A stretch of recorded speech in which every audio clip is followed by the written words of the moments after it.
Emanência Lauresin Ida falsifica dados veteranos e arreoa.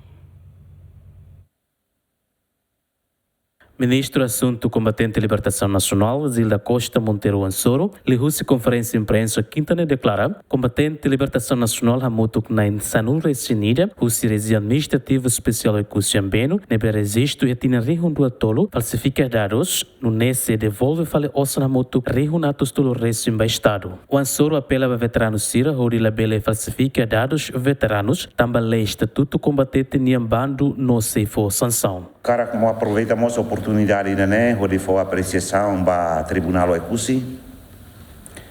nebe hasai tiona decisão ba caso falsificação balo e a loron sanulor sintolo fulang janeiro liu bakoto ba falsificação dados o se pessoal na insanulor senilha nebe tribunal hasai tiona decisão no decisão tribunal linian nebe tuir pena tuir artigo no lei sira nebe maka pena sira nebe iha ka processo penal sira nebe iha atu aplica ba ema sira nebe tama ia categoria falsifica dados atu retan acesso ka pensão hosi osan estado ka povo nin manain sanulo resinida nebe mak tribunal a pronúncia ka decidiona sira se fofa li compensação osan nebe durante sira simu ba cofre do estado José manain sanulo resinida né maida se fofila fale 31.000 manain sanulo se devolve filha fale ba cofre do estado cada maida 27.000.